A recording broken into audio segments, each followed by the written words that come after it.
Hello everyone. Today we start our second poem of English compulsory, which is From Homecoming. This poem is written by Raj Gopal Parswarthi.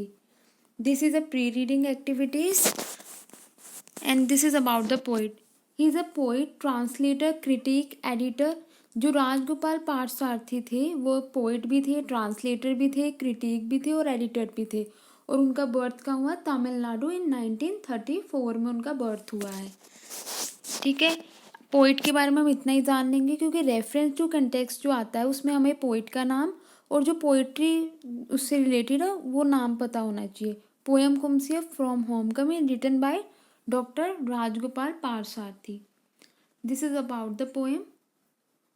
पहले हम poem को read कर लेते हैं, उसके बाद हम इसकी मैं आपको एक समरी बता दूंगी, उसके बाद हम स्टैंजा वाइज एक्सप्लेनेशन और रेफरेंस टू कंटेक्स्ट देखेंगे, फिर हम इसके क्वेश्चन आंसर जो शॉर्ट हैं और लॉन्ग है दोनों डिस्कस करेंगे। From home coming. I am no longer myself as I watch the evening blur the traffic to a pair of obese headlights. I return home, tired, my face pressed against the window of expectation. Thus, I climb the steps to my flat only to trip over the mat. Outside the door, the key goes to sleep in my palm. I fear I have banged again. The last refinement of speech terrifies me. The balloon of poetry has grown red in the face with repeated blowing. For scriptures, I therefore recommend the humble newspaper. I find my prayers occasionally answered there. I shall perhaps go on like this, unmindful of the day melting into the night. My heart I have turned inside out. Hereafter, I should be content, I think, to go through life with a small change of uncertainties. देखो ये poem थी, इसमें क्या है जो poem है, this poem too has been written by doctor Parthasarathy in self disparagement में लिखी गई है। मतलब कि वो अपनी आत्मनिंदा कर रहे हैं, अपने आप बुराई कर रहे हैं। किस चीज़ की बुराई कर रहे हैं? वो अपनी पोइटिक वर्क की बुराई कर रहे हैं। यहाँ वो कह रहे हैं जो उनके जो वो पोएम्स लिखते हैं उसमें वो बात नहीं है। He feels that he has lost his identity altogether and he is no longer himself. उन्होंने अपनी आइडेंटिटी खो दी है और वो no longer himself, वो पहले जैसे नहीं है जैसे पोएम लिखते थे। When he returns home, वो कहते हैं जब वो घर आते हैं, tired and climbs up the staircase leading to his flat, वो थके होते हैं अपने फ्लैट की तरफ जाते हैं। He stumbles over the footpad mat, मतलब जो दरवाजे के बाहर मैट पड़ा होता है उससे स्टम्बल हो जाते हैं, लड़खड़ा जाते हैं। वो यहाँ तक ये भूल जाते हैं कि where he has place the key of the door, मतलब कि दरवाजे की चाबी कहाँ है, बल्कि जो चाबी होती है उनके हाथ में ही होती है। He has made a mess, कह रहे इन दिस वे में, इसी तरीके से he has made a mess in his writing also, वो अपनी राइटिंग में भी मैस क्रिएट करते हैं। He say that his attempt to refine the language, जो लैंग्वेज को रिफाइन करने का वो उसके अटैम्प्ट है, in which he was writing his poem has come to nothing. मतलब कि जो ये पोएम है फ्रॉम होम कमिंग, इसका यही टाइटल जो है अगर हम समझे, जो ये तमिल राइटर हैं, ठीक है, ये फॉरेन जाते हैं, अब्रॉड जाते हैं, इंग्लैंड में जाते हैं और ये वहाँ इंग्लिश पोइट्री लिखना स्टार्ट कर देते हैं। पर इनकी जो इंग्लिश पोइट्री इतनी नहीं चलती है, ये सोचते हैं मैं दोबारा वापस इंडिया आता हूँ और अपने तमिल लैंग्वेज में ही पोइट्री लिखूँगा। From home coming, that is the meaning. इसका जो टाइटल है इसलिए फ्रॉम होम कमिंग लिखा है कि अपने तमिल लैंग्वेज में दोबारा स्टार्ट करना चाह रहे हैं लिखना। फिर वो क्या करते हैं, जो पोएम के अगर हम एसेंस देखें, Parthasarathy then compare is poetic capacity और इन्फ्लेटेड बैलून से कंपेयर करते हैं। किससे कंपेयर कर रहे हैं अपने पोएम को? एक गुब्बारे से कंपेयर करें जिसमें कुछ नहीं है, सिर्फ हवा ही हवा है। He has lost faith in his poetic ability में वो अपना फेथ खो चुके हैं। He would even go to the extent of, मतलब कि वो लोगों को कहने लगे हैं कि आप न्यूज़पेपर देखो, I the humble newspaper I find my prayerfully answer दिए। देखो इसका मतलब क्या है, he would even go to the extent of recommending to people the ordinary newspaper के पढ़ लो as a replacement for the greater classic. यहाँ ग्रेटेस्ट क्लासिक मतलब कि जो तमिल लैंग्वेज थी, जो तमिल पोइट्स थी, पोइट्री थी, वो इतनी नहीं चल रही है क्योंकि जो अब तमिल में मूवीज़ बन रही हैं, तमिल का मीडिया चल चुका है, ठीक है, अब वहाँ पोइट्री कोई पढ़ना इंटरेस्टेड नहीं ले रहे हैं। तो कह रहे अब newspaper, the newspaper often contain news and view which bring some cheer to him. The poet feels that he could perhaps go on living in this manner. वो कह रहे हैं मैं तो, मुझे लगता है कि मैं इसी तरीके से जीऊँगा, not even knowing that the day has ended and given way to the night, कि कैसे दिन ख़त्म हो जाता है और रात शुरू हो जाती है। ठीक है, यहाँ आगे ना, melting to night my heart I have turn inside out. अब उसके बाद कहते poet say that he has completely emptied heart of all that is content, मतलब कि उनके दिल में जो भी था उन्होंने खाली कर दिया है। In other words he has poured all the feelings of his heart into the poems which he has written. जो उन्होंने पोएम्स लिखी थी, जो उनके दिल में जितनी भी उनकी फीलिंग्स हैं, उन्होंने पोएम्स के द्वारा उन्हें राइट कर दिया है। फ्रॉम नाउ ऑनवर्ड्स में he would make no further attempts to, वो कहते हैं अब से he would no further attempts to write poetry and would be satisfied with spending the rest of his life in state of uncertainties के state में वो जिएंगे। वो कह रहे हैं अब मैं कोई अटैम्प्ट नहीं करूँगा, आई should be content I through grow through life, मतलब कि मैं इसी तरह जीऊँगा। इसका मतलब ये था। ये हमने किसके बारे में डिस्कस करा कि पोएम है किस बारे में। अब इसके क्वेश्चन आंसर हैं, शॉर्ट क्वेश्चन हैं ये, जिसमें आप लिख दें 2 to 5 सेंटेंसेज ईच, कि किस टाइम पे डिस्क्राइब करोगे, पोएम की सेटिंग कैसी है, ये सब कुछ लिखा हुआ है ना।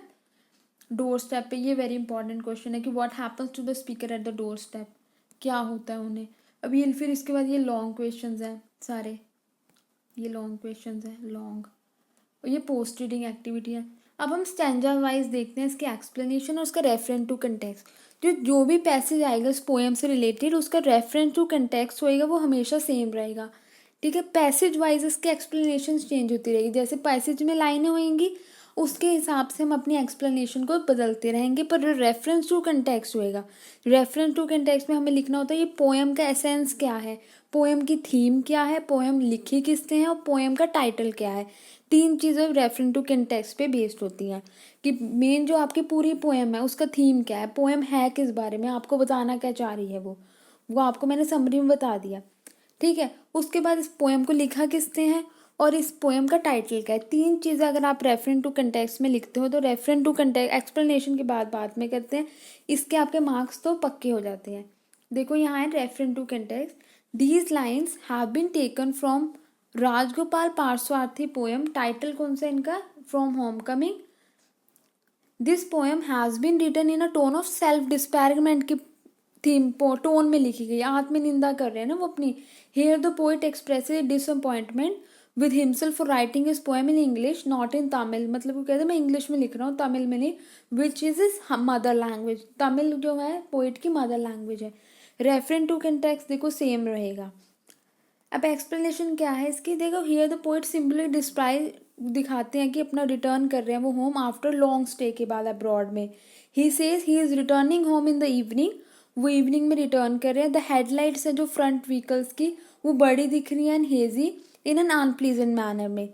दे हैव ब्लर्ड द ट्रैफिक, उन्होंने ट्रैफिक को ब्लर कर दिया है, making it difficult for the poet to see his way. As the poet watches the blurred traffic he feels that is no longer himself, मतलब यहाँ कंपैरिजन कर रहे हैं, वो आगे अपॉर्चुनिटीज नहीं देख पा रहे हैं। इसका मेन मकसद है जो एज अ आयरनी क्रिएट करा है या जैसे कि डिफरेंट मैनर में बताया गया, पर अगर हम इसके पीछे का मतलब देखें वो आगे अपॉर्चुनिटीज़ नहीं देख पा रहे हैं अपनी इंग्लिश पोइट्रीज में, जो वो होम कमिंग देखते हैं जब भी। He feels as is now a change person and other the poet finded his return home has been a saddening experience, कि जो उनका वो जिस खुशी से घर आ रहे हैं वो सैडनिंग एक्सपीरियंस, एक सैड एक्सपीरियंस है ये। ठीक है, आई रिटर्न होम टायर्ड, माई पैसेज 2 है। My face pressed against the window of expectation, I climbed the steps to my flat, only to trip over the mat outside the door. देखो reference to context यहाँ भी same रहेगा। Explanation देखो here the poet simply describe that उनका जो return है वो long stay के अब्रॉड के लॉन्ग स्टे के बाद वो आ रहे हैं इंडिया वापस। मतलब कि वो कह रहे प्लेजेंट फीलिंग की बजाय उनको एक दुख सा हो रहा है। मतलब वो तो ये सोच के आ रहे थे ना मैं इंग्लिश में पोएट्री लिखता हूँ वहाँ, अब मैं अपनी होम जाऊँगा तो मैं तमिल में लिखूँगा, पर यहाँ मुझे लगता है तमिल की जो वो है जो ग्रेट क्लासिक है वो बिल्कुल चेंज हो चुका है। देखो ना, the poet say that he is feeling tired feel कर रहे हैं, he has pressed his face in the window of his car but the view outside is not as जैसा वो चाहते थे व्यू। देखो ये लाइन वेरी इंपॉर्टेंट है, but the view outside is not as he had expected. वो क्या सोच के आ रहे थे, वो ऐसा है ही नहीं, एक्सपेक्टेड ही नहीं उन्होंने किया। Reaching the home he climb the step to his flat की तरफ जाते हैं। He trips over the mat place outside the door. See मतलब कि वो एक फैक्चुअल डिस्क्रिप्शन दे रहे हैं कि वहाँ होता कैसे है। स्टेट और इस फैक्चुअल डिस्क्रिप्शन से हमें उनका स्टेट ऑफ माइंड भी पता लगता है कि उनका उस समय देखो उनके हाथ में चाबियाँ होती हैं, उन्होंने यही नहीं पता होता चाबियाँ कहाँ है, तो मतलब उनका स्टेट ऑफ माइंड भी पता लग रहा है यहाँ से। देखो थर्ड पैसेज में आ गया है, the keys goes to sleep in my palm, I fear I have bungled again, that last refinement of speech terrifies me, मुझे डरा देती है। वही है, रेफरेंस टू कंटेक्स्ट सेम है। एक्सप्लेनेशन में क्या लिखेंगे हम, here the poet symbolically describe his return home after long stay के बाद वो आ रहे हैं, मतलब वो अपने आप को चेंज पर्सन मान रहे हैं, या उसके बाद वो कहते हैं जब मैं डोर पे पहुंचता हूँ फ्लैट के, उन्हें पता ही नहीं चलता चाबियाँ मेरी कहाँ है, बल्कि उनके हाथ में ही होती है। तो ये मेटाफर यूज़ करके feel that he is bung in his attempt to write poetry. मतलब देखो फिगर ऑफ स्पीच में हमारे पास दो होती है, एक सिमिली होती है, एक मेटाफोर होती है। सिमिली होता है हमारा इनडायरेक्ट कंपैरिजन। अगर हम जैसे कहेंगे वो शेर की तरह है, मतलब मैं बोलूँगी he is like a lion, ठीक है, शेर की तरह है। अगर मैं कहूँगी वो शेर है, मैं किसी इंसान को कह रही हूँ उसके उसके वो देख के जैसे उसके नेचर है, मैं कह रही हूँ वो शेर है वो इंसान और मैं उसे शेर, तो ये मेटाफर है, मैं डायरेक्ट कंपैरिजन कर रही हूँ यहाँ। जब मैं इनडायरेक्ट कंपैरिजन करूँगी तो मैं उसे क्या कहूँगी, सिमिली कहूँगी। जब मैं डायरेक्ट कंपैरिजन कर रही हूँ किसी चीज़ का तो वो मेटाफर बन जाता है कि ये शेर है तो वो इंसान, मैं कह रही हूँ ही इज़ अ लायन, वो लॉयन है, तो ये क्या मेटाफर होएगा, ठीक है ना। वो कह रहे इस मेटाफर को यूज करके the poet feel that he has bungled in his attempt to write poetry. He had thought that English is a refined language and start writing in this language, but now he's finding all his effort, मतलब वो सोचते हैं English refined language है तो मैं English में लिखना शुरू कर देता हूँ, पर वो देखते हैं उनके तो सारे एफर्ट्स बेकार गए। He feels terrified at the kind of poetry he rights in English, मतलब वो डर जाते हैं जैसे मैं पोएट्री लिखता हूँ इंग्लिश में। Thus all his effort writing good poetry have go waste चले जाते हैं। पैसेज 4 है, the balloon of poetry has grown red in the face with repeated blowing, मतलब कि अपनी जो पोएम जो लिखते हैं, पोएट्री लिखते हैं, उसे किससे कंपेयर कर रहे हैं, खाली बलून जिसमें सिर्फ हवा है उससे कंपेयर कर रहे हैं अपने वर्क को। It is like air in the inflated balloon, he say that he repeated blowing, वो जो बार बार लिख रहे हैं, made him red in the face, उन्हें गुस्सा आ रहा है। This redness in the face is indicative wasted effort, मतलब उनके जो एफर्ट्स हैं वो वेस्ट जा रहे हैं, with nothing but weariness and exhaustion दे रहे हैं, उन्हें थकावट ही दे रहे हैं और कुछ नहीं दे रहे हैं, ठीक है। पैसेज हमारा 4 था। पैसेज 5 है, for scriptures I therefore recommend the humble newspaper, I find my prayers occasionally answer there, मतलब कि वो लोगों को कह रहे हैं पोइट्री पढ़ने से अच्छा आप न्यूज़पेपर ही पढ़ लो, उसमें आपको कुछ अच्छा तो पढ़ने को मिलेगा। क्यों वो ऐसा क्यों कर रहे हैं कि तमिल जो वो होम कमिंग वो ये सोच के आते हैं कि मैं अपनी तमिल लैंग्वेज में लिखूँगा, इंग्लिश में मेरे से लिखा नहीं, इंग्लिश जो मैं पोइट्री लिख रहा हूँ वो इतने रिफाइंड में मानता था, वो है नहीं वैसा, मैं नहीं लिख पा रहा हूँ उसमें, वो एक मेरा वेस्टेड एफर्ट्स मैं मानता हूँ उसे, मैं इसलिए मैं तमिल में दोबारा स्टार्ट करना चाहता हूँ। पर वो देखते हैं अब तमिल जो लैंग्वेज में लिखना चाह रहे हैं वो no longer a language of great classic की लैंग्वेज नहीं रही है, वो किसकी लैंग्वेज बन गई, मीडिया की लैंग्वेज बन चुकी है, पॉपुलर फिल्म्स की लैंग्वेज बन चुकी है। और जो तमिल को जो डोमिनेट कौन कर रहा है लैंग्वेज को, कमर्शियल इंटरेस्ट की लैंग्वेज बन चुकी है, पोइट्री कौन पढ़ना चाहेगा फिर तमिल में। He has lost all its literary fragrance, very important para है यहाँ से, it has lost it literary therefore in an ironically tone में the poet recommend for himself, अपने लिए कहता है the humble newspaper in place of classics, a typical case of falling to the ground between two stools, ठीक है। वो इसलिए बोल रहे हैं कि न्यूज़पेपर ही सही है फिर तो, अगर लैंग्वेज में पोइट्री नहीं लिख पा ना इंग्लिश का फिर ना तमिल में रहा, इसलिए। पैसेज जो 6 है, आई शिल perhaps go on like this unmindful of the day melting into the night, my heart I have turn inside out. अब वो कह रहे हैं मैं तो, मुझे लग रहा है इसी तरीके से रहूँगा, मतलब कि इतना सैडनिंग एक्सपीरियंस शो कर रहे हैं यहाँ पोइट। रेफरेंस टू कंटेक्स्ट देखो सेम रहेगा हर इसमें। एक्सप्लेनेशन हम यहाँ देखते हैं, the poet had a longing to write good poetry, he thought, मतलब कि उन्हें इच्छा तो है कि वो एक गुड पोएट्री लिखे, ही thought English is a refined language and started writing that language, वो सोचते थे कि इंग्लिश रिफाइंड लैंग्वेज है, मैं उस लैंग्वेज में लिखना शुरू कर देता हूँ। But on having a relook of what he had written, जब वो देखते हैं कि मैंने क्या लिखा है, ही वॉज डिसइल्यूजन, वो डिसइल्यूजन हो जाते हैं कि वो उनका जो भ्रम इल्यूजन होता है, इल्यूजन क्रिएट कर देना, मतलब कि भ्रम क्रिएट कर देना, ठीक है। मतलब कि एक मोटे इंसान को मैं पतला शो कर रही हूँ, एक इल्यूजन क्रिएट कर रही हूँ मैं, ठीक है। वो कह रहा है मेरा ये भ्रम ही टूट जाता है कि मैं अच्छा लिख सकता हूँ इंग्लिश में, जब मैं अपनी पोएट्रीज को पढ़ता हूँ, जो मैं इंग्लिश में लिखता हूँ। Now he thought of writing in his own Tamil language, जब भी वो सोचते हैं मैं अपनी तमिल लैंग्वेज में ही लिख लेता हूँ अपनी पोएट्री, जिसमें मैं पहले लिखता था, अगर मेरे इंग्लिश में नहीं लिख ढंग से हो पा रहा है तो। But then he found that Tamil was no longer a language of great classic, फिर वो सोचते हैं कि तमिल तो लैंग्वेज रही नहीं ग्रेट क्लासिक की, it had D generated language of media और पॉपुलर फिल्म्स की लैंग्वेज बन चुकी है ये। Therefore in A tone of despair, दुख के टोन में ही रिकमेंड्स फॉर हिमसेल्फ, अपने आप को कहते हैं मैं हम्बल न्यूज़पेपर ही पढ़ लेता हूँ इन प्लेस ऑफ क्लासिक्स की जगह। Living this way he could pass the day of his life and never know when the day has melting into night, मतलब कि ऐसे वो दिन जीते हैं, उन्हें पता नहीं चलता दिन कब शुरू होता है, रात कब शुरू खत्म हो जाती है। और the poet says that he has poured out all of his feeling of his heart in these line, मतलब कि पोइट कहते हैं कि मैंने अपनी दिल की सारी फीलिंग जो थी, सारी अपनी फीलिंग्स थी, मैंने इस पोइट्री की लाइन्स में लिख दी है। अब पैसेज 7 है, वो कहते हैं thereafter I should be content I think to go through life with a small change of uncertainties, the poet had a longing, उनकी इच्छा तो होती है वो गुड पोइट्री लिखे। ही थॉट इंग्लिश जो है वो एक रिफाइंड लैंग्वेज है and started writing in that language में लिखना शुरू कर देते हैं। But on having a relook of what he had written he वह डिसइल्यूजन हो जाते हैं, वो उनका भ्रम टूट जाता है। Now he thought of writing in his own Tamil language में लिखेंगे वो। But then he found Tamil जो है वो लैंग्वेज नहीं रही है ग्रेट क्लासिक्स की, वो किसकी लैंग्वेज बन गई है, वो लैंग्वेज बन गई है हमारी मीडिया की और पॉपुलर फिल्म्स की। Therefore in a tone of despair he recommends himself the humble newspaper in place of classic, कि हमें न्यूज़पेपर पढ़ना चाहिए इन place of classic.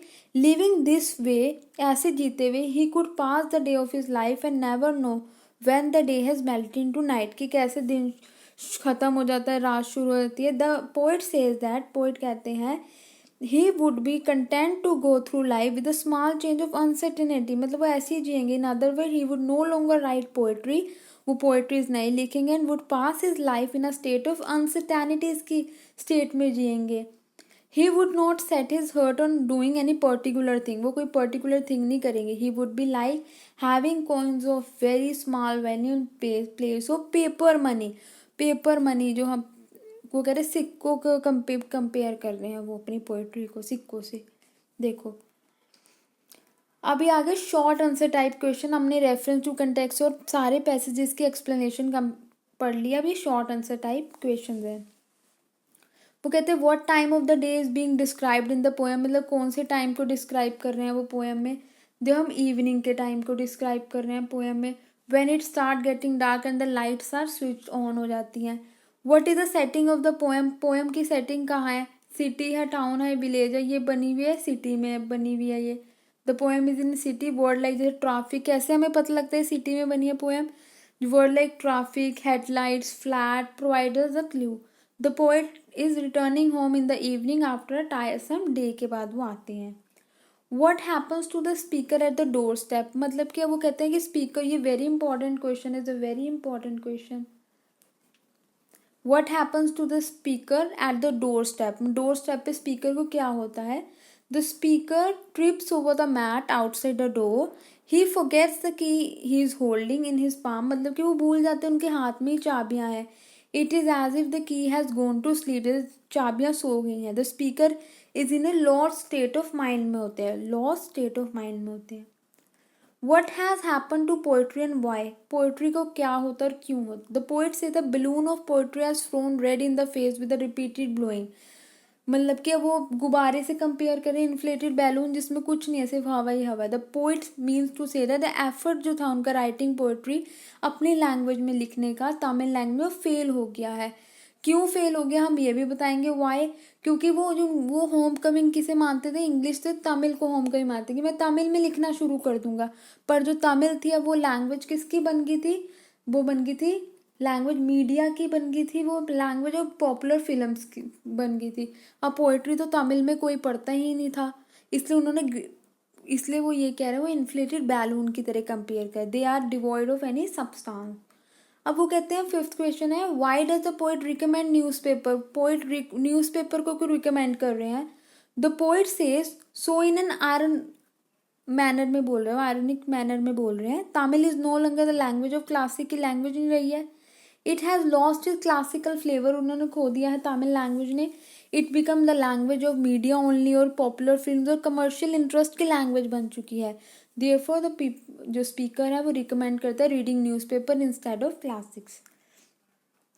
The speaker say my heart I have turn inside out, why do you usually turn inside out after returning home, कैसे inside out कैसे बोलेंगे, मतलब कि देखो ना, after returning home usually take off our clothes and in doing so the inside of the clothes often turn out, the poet means to say, the main चीज़ है यहाँ से है वो, देखो ना, the poet means to say that he has empty out his heart and laid bare his feelings को कैसे खाली कर देता है आपकी, आप इसे और एक्सप्लेन भी कर सकते हो, इतना नहीं कि आपको जो पोइट्री समझ आई है आप उसमें से ये आपने लिखना है, लिखो जितना आपको आ रहा है, पर आपको अपनी लाइंस ऐड करनी है आपको, और आपको पोइट्री समझ आ गई है तो आप लाइंस ऐड करो पोइट्री के हिसाब से, ये नहीं कि आपने डिटो यही आंसर लिख देना है, ठीक है।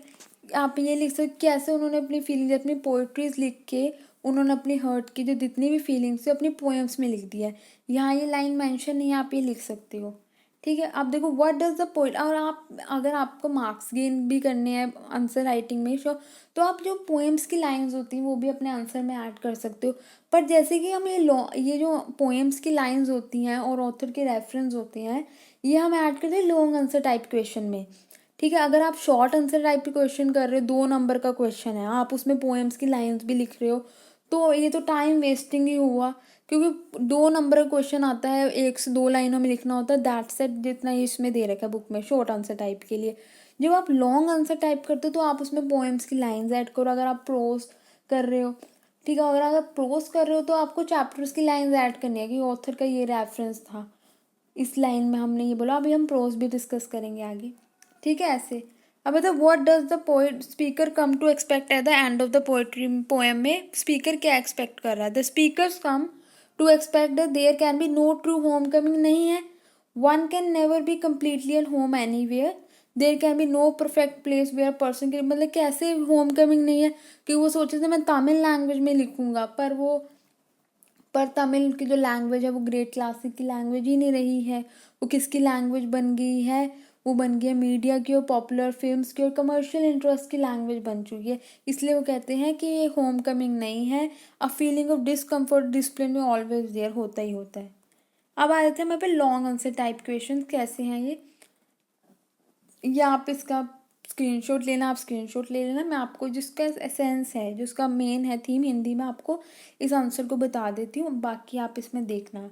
Describe the speaker experience of home coming, कि उनका एक्सपीरियंस कैसा होता है होम कमिंग का, कि वो इवनिंग में आते हैं, वो थके हुए होते हैं, वो अपने फ्लैट की सीढ़ियों पे चढ़ते हैं, वहाँ उनका पैर जो होता है लड़खड़ा जाते हैं मैट से, वो चाबी देखते हैं कि कहाँ है मैं डोर ओपन करने के लिए, पर चाबी जो उनके हाथ में ही होती है, तो यहाँ क्या कह रहे हैं वो उनको there is no one to comfort him और टेक केयर होम, उनके कोई टेक केयर करने वाला नहीं, वो अकेले ही आ रहे हैं, दो he has come back home he has not feel at home, मतलब कि वो घर तो आ रहे हैं पर वो फील ही नहीं कर रहे हैं कि वो घर आ रहा हूँ। डिस्प्लेसमेंट देयर है एक सेंस ऑफ, यहाँ ना देखो a sense of displacement is there.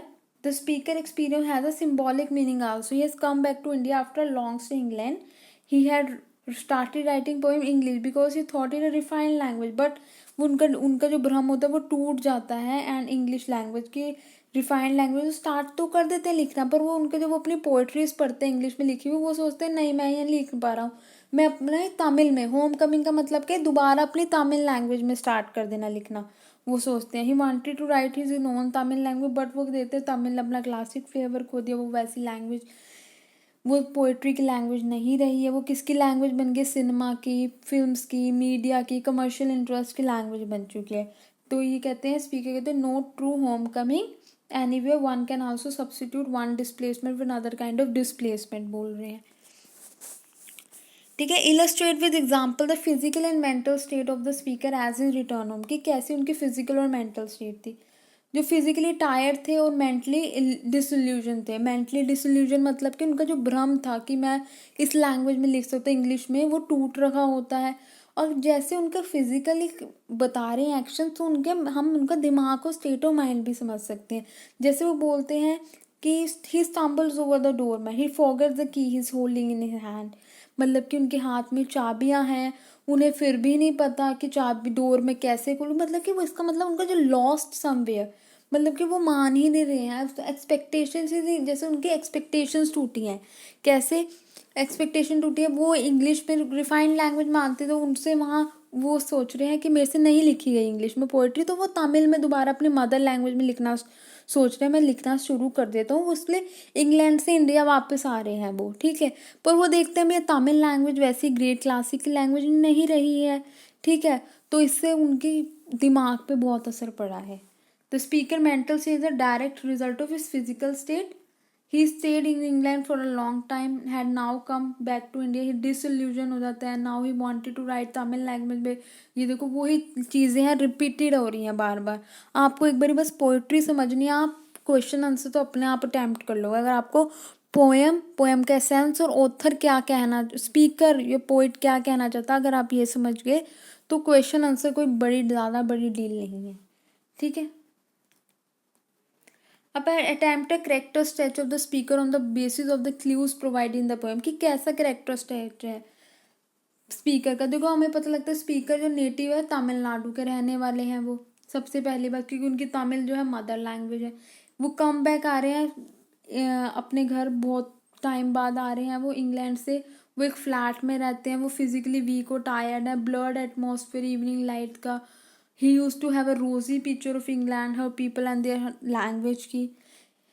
वो सोचते हैं कि जो इंग्लिश है वो रिफाइंड लैंग्वेज है, वो इंग्लिश में पोइट्री नहीं लिख पा रहे हैं, उनका ये भ्रम टूट जाता है। वो घर वापसी हो रही है उनकी, घर वापसी का मतलब तमिल में दोबारा लिखना वो चाह रहे हैं।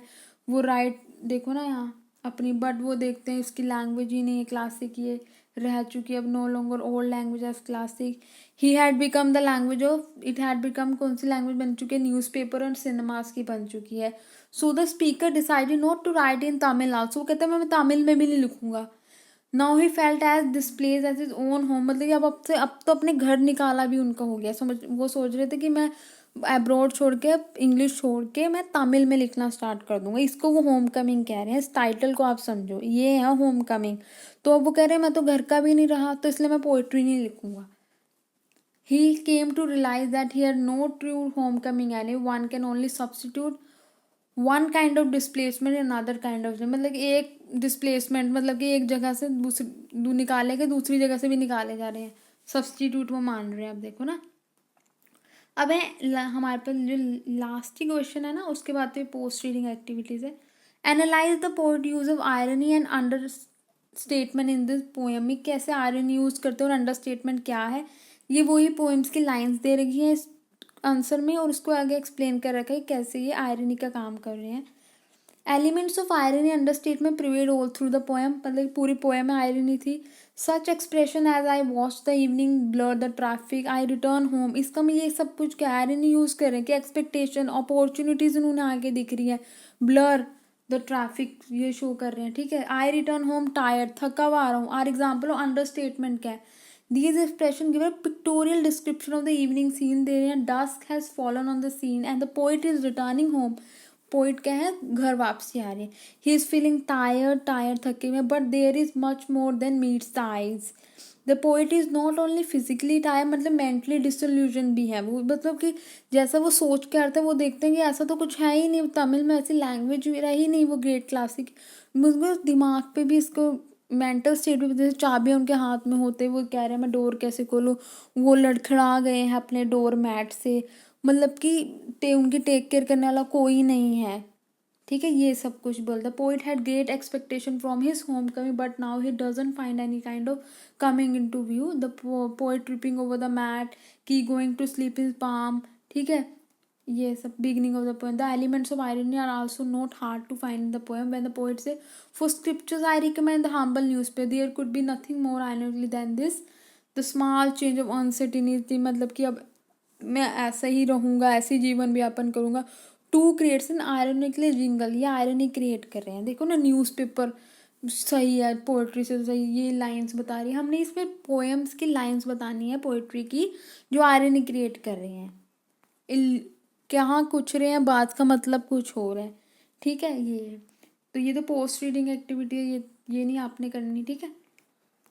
तो हमने आज क्या डिस्कस करा है, रेफरिंग टू कंटेक्स्ट डिस्कस करा है, short answer type question discuss करें और long answer type question discuss करें। तो हमने आज अपनी poem 2 from home coming complete कर ली है, ठीक है।